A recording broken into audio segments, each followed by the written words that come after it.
ব্রাজিলের বেলেমে অনুষ্ঠিত COP30-তে যুক্তরাষ্ট্রের অনুপস্থিতি নজর কাটছে বিশ্ব মাধ্যমে। দীর্ঘদিন জলবায়ু আলোচনার নেতৃত্ব দিয়ে আসা ওয়াশিংটনের জায়গা এবার দখল করেছে বেইজিং।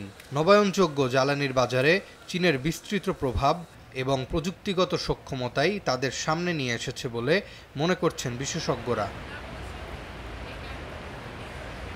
সম্মেলন স্থলের প্রবেশমুখে সবচেয়ে বড় আকর্ষণ বিশাল চায়না প্যাভিলিয়ন। দেশটির শীর্ষ সবুজ জ্বালানি কোম্পানির প্রতিনিধিরা সেখানে তুলে ধরছেন ভবিষ্যৎ প্রযুক্তির দৃষ্টিভঙ্গি, আর পর্দার আড়ালে চীনা কূটনীতিকেরা নিশ্চিত করছেন আলোচনার স্থিতি ও গতি, যা আগে দেখা যেত মার্কিন প্রতিনিধিদের হাতে। আন্তর্জাতিক নবায়নযোগ্য জ্বালানি সংস্থার মহাপরিচালক ফ্রান্সিসকো লা ক্যামেরা বলেন, যেখানে শূন্যতা তৈরি হয়, কূটনীতি সেদিকেই গড়ে ওঠে। বিশ্লেষকরা বলছেন, ডোনাল্ড ট্রাম্পের ক্ষমতায় ফেরার পর যুক্তরাষ্ট্রের জলবায়ু ভূমিকা আরও পিছিয়ে গেছে। প্যারিস চুক্তি থেকে সরে আসা এবং এবছর COP30-তে কোনো প্রতিনিধি দল না পাঠানোর ফলে সেই প্রভাব আরও স্পষ্ট।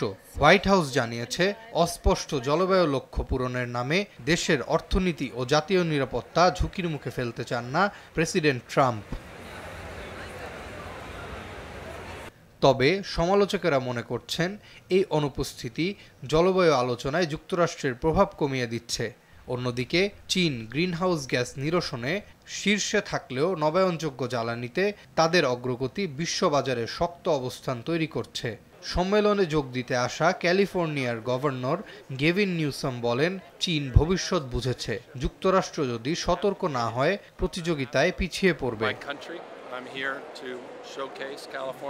গত বছরের তুলনায় এবারের কপে চীনের উপস্থিতি আরও দৃশ্যমান। ব্রাজিলের প্যাভিলিয়নের পাশে স্থাপিত তাদের বড় স্টল এখন আলোচনার অন্যতম কেন্দ্রবিন্দু। চীনা ব্যাটারি নির্মাতা CATL-এর এক কর্মকর্তার ভাষায়, সমন্বিত সহযোগিতায় গড়ে তুলবে পরিচ্ছন্ন ভবিষ্যৎ। সম্মেলনের সভাপতি আন্দ্রে কোরেয়া দো লাগো চীনের পরিচ্ছন্ন জ্বালানি প্রযুক্তিতে অবদানকে প্রশংসা করেন।